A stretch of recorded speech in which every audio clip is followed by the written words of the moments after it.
Alright guys, so the other day I received my pay and started allocating my money the way I normally would and updating my budget, and I realized like, holy shit man, I just keep saving more and more money. I took another look at my budget and it's obvious that most of it's coming from decreases in the amount I'm spending on groceries. The number one reason why my expenditure has continued to drop so much is mostly because I've been dieting for a number of months now. I'll throw some pictures up on screen now just to give you guys an idea of how lean I'm getting from doing this and what stage of the cut I'm currently up to, but by no means is that going to be like the point of the video. I just think it's important to give you guys some context. Some of these pictures are from different points in the cut, but all of them are relatively recent. Some of them I'm a bit fatter or more glycogen depleted, and in some I have a pump where in others I don't. This one right here I actually took just quickly during a bathroom break at work. Point is, I have leaned out a fair bit and so have my grocery bills. I am now spending on average about 80 Australian dollars a week on groceries, which converts to roughly 56 US dollars. Over half of this is spent on bulk packs of chicken breast and the remaining amount is on coffee, milk, fruit and vegetables. This is mostly because whole foods are much more satiating per calorie than other cheaper alternatives. I'll be honest, I'd be lying if I said I hadn't considered buying huge bags of cat biscuits due to their insane affordability and protein content. It's something I may try in the future, so keep your eyes peeled for that video. But anyways, I wasn't spending that much while I was in my last bulk, but during this cut I've managed to take my savings to a completely different level. Like I'm pushing a 70% savings rate every fortnight without even trying that hard, and that's while still going out at some point and like seeing a movie or getting dinner one time and covering unnecessary expenses like Spotify subscriptions, Microsoft 365, all that sort of stuff. All that's to say, if I really push my comfort levels to a new level, I reckon I could probably achieve a 75 to potentially even 80% savings rate on a modest 68k salary. The advantages of doing this for additional savings aren't as obvious as you might initially think either. It's not just about being able to save and invest more, although that is awesome too. With the money that I have left over from simply requiring less food and drink, I can put that towards things like going out with my girlfriend more, or taking my mom out to dinner,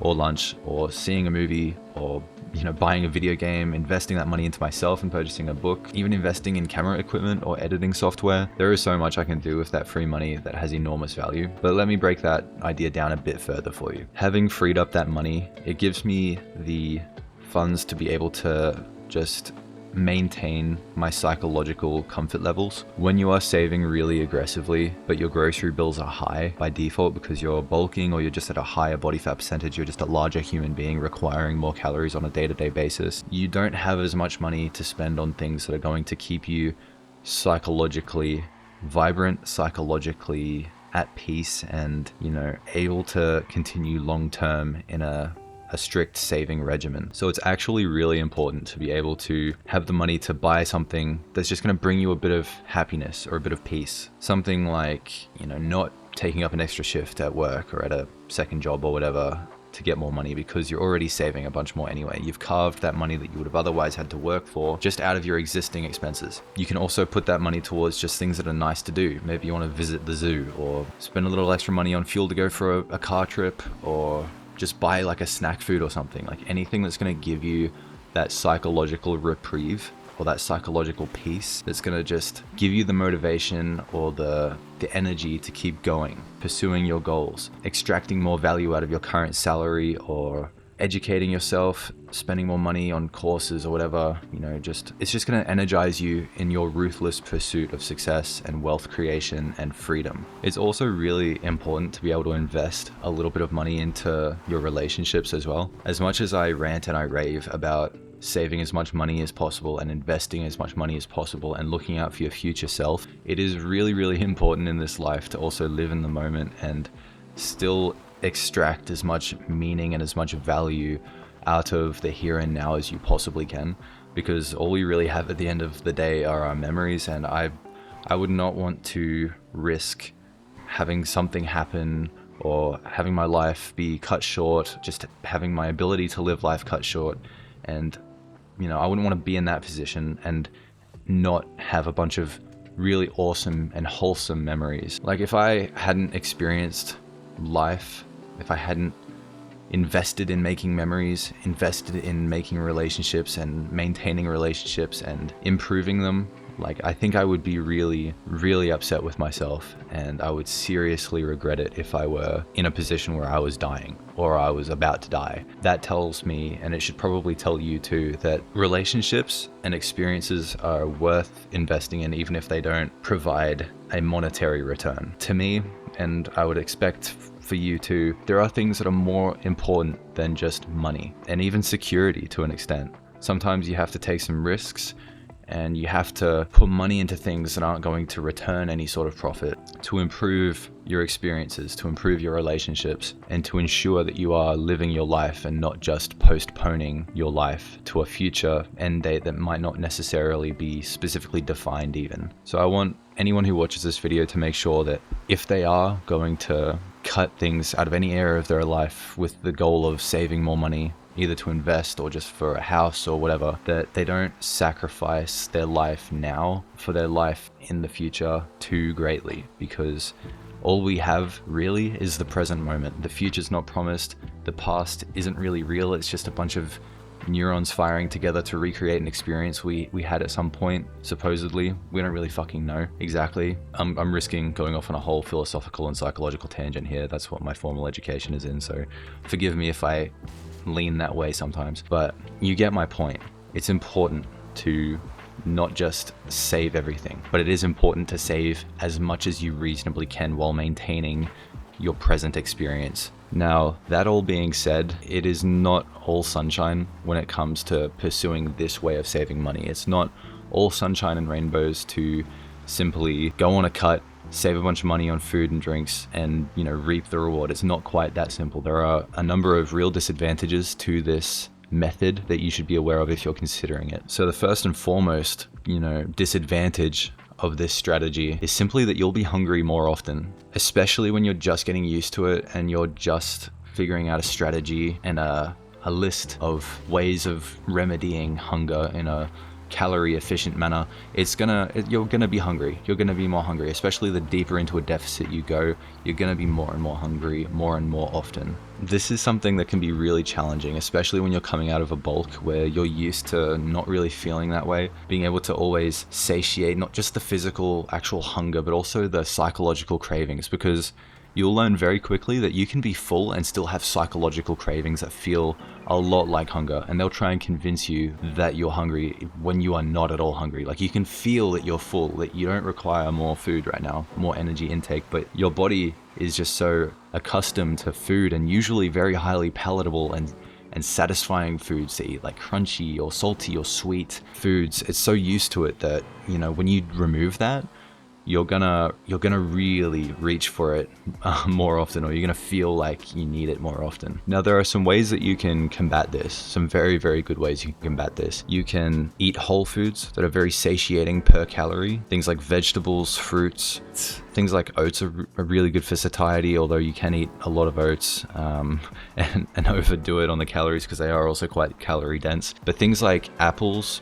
or oranges, lots of citrusy things, like legumes and like broccoli, carrots, all the vegetables and fruits, like they're usually really good to just feel fullness without overdoing it on calories. You can even binge on certain vegetables and fruits and not very unlikely to overdo it on calories even still. And that is a tremendously underrated way to do this, but you do just have to be careful because fruits and vegetables are a little bit more expensive these days. You can negate any benefit of a calorie deficit to your budget and your overall savings rate by overdoing it on fruits and vegetables. But the main thing that I would suggest to beat any cravings, like it's a perfect salve really to this issue. It's caffeine, and specifically calorie-free caffeine. I'm talking black coffee, if you don't mind the bitterness of it. It's not personally my thing, but I know a lot of people just do the black coffee route, and that's perfectly fine. I'm really jealous. I'm hoping at some point I can develop a taste for it. I'm talking tea. I'm talking Monster energy drinks. If you want to be more efficient monetarily, I would just get pre-workout, just make pre-workout before you start your day, and then just sip on it throughout the day. That's going to be a lot more efficient in terms of how much you're spending, because a Monster Energy drink here in Australia can run you anywhere from like $4 to like $6 sometimes. I've seen it, probably even more in some places, especially cities, because I live in like a smaller regional city. Whereas like if you just use pre-workout, you can make a much more highly caffeinated, tasty beverage for like $1, $1.50 per drink, and you can really just, you know, fill that shit up with water and ice and just make a much larger volume of drink per dollar or per cent that you're putting into it. And that's another thing, drinking lots and lots of water, that will occupy space in your stomach that food would normally occupy. One of the primary signals of satiety is just your stomach expanding. Like that sends signals to your brain to indicate fullness. It's not the only thing by any means, but it is a primary contributor. Another thing that's huge in my opinion to satisfy the psychological cravings, which is something that you'll grapple with more and more as you start exploiting these little tips and tricks to try and improve satiety and fill your stomach with more volume per calorie. The main thing you'll start to grapple with is the psychological craving aspect of it, and that's where things like artificial sweeteners really come into it to just make that a lot easier, and things like seasonings and salty seasonings especially really come into it, as long as they're low calorie, of course. And you'll see lots of studies and, you know, bullshit that pseudoscientists will claim like, oh, stevia causes cancer, and it's like, yeah, maybe if you give like 1,000 times the safe dose to a small rodent, yeah, it probably would kill it, but so would 1,000 times the lethal dose of like fucking anything. You know, it's just a bunch of very lacking science that if you read anything beyond the summary of the paper, you'll see very quickly that it's not something you'd want to base any judgment off of. In my opinion, at least, most of the synthetic sugars or synthetic sweeteners, the zero calorie options, they're going to be completely fine for you, and you can essentially have as much of it as you want. And that's going to just work wonders for satisfying those psychological cravings that I keep talking about. Now, moving on to the next disadvantage. If you go too far into a cut, you do risk spending more money than you even would in a bulk. That's just if you go the whole foods route. Mostly, like there are fruits and vegetables where if you eat too much of it, you will blow out the budget and you will completely just negate any monetary benefit of the cut to begin with. So ideally you want to be careful about that you don't go too far in that direction. And the other main disadvantage of doing this is that at a certain point it becomes way more mentally draining than you can really sustain. Like there will be no amount of psychological relief that the savings rate brings you that can negate the psychological toll that being deep into a cut can really inflict upon you. I'm talking if you're down to single digit body fat percentages, that shit can wear away at your bloody soul. I will tell you that much, especially if you're working a demanding job or multiple jobs, God forbid. That is going to be really hard to sustain, and for most people I would even say it would be impossible. The only exceptions to this I would say would be if you're very genetically predisposed to being low body fat at a baseline without trying at all. In that case you could possibly sustain it a bit more, and if that's you, then, you know,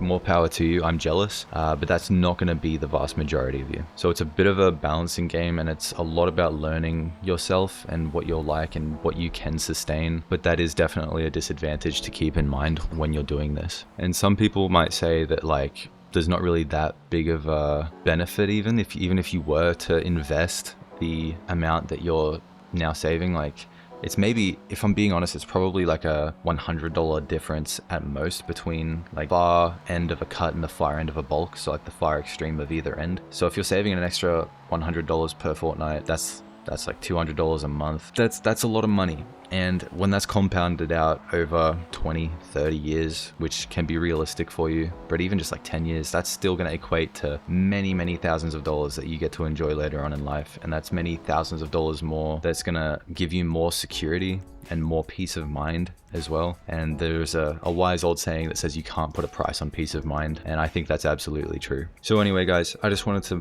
quickly make this video and let you guys know of this strategy that I've found that I haven't really seen any other financial channels talk about, and I think it's a bit underrated for that reason. I just wanted to provide my experience and just speak to my experience with this method of saving more money and the benefits of it and the disadvantages, just to give you guys another lever to pull, another strategy to deploy if you want to improve your savings rate, improve your investing rate, or just find a way to make your existing savings rate more sustainable over the long term, because that's what I'm all about. That's what most of these financial channels that are worth listening to are all about. It's about that long-term game. Even if you're looking at early retirement, you're still probably looking at a good decade of really, really solid investing. So I hope you found this one useful, and if you did, please like, comment, and subscribe. It helps me out enormously. Obviously, this channel's only in its infancy, so I'm just trying to grow it, trying to get a bit of an audience happening, and I just want to start some conversations, you know what I mean? I hope you guys are doing well, and I'll see you in the next one. Bye-bye.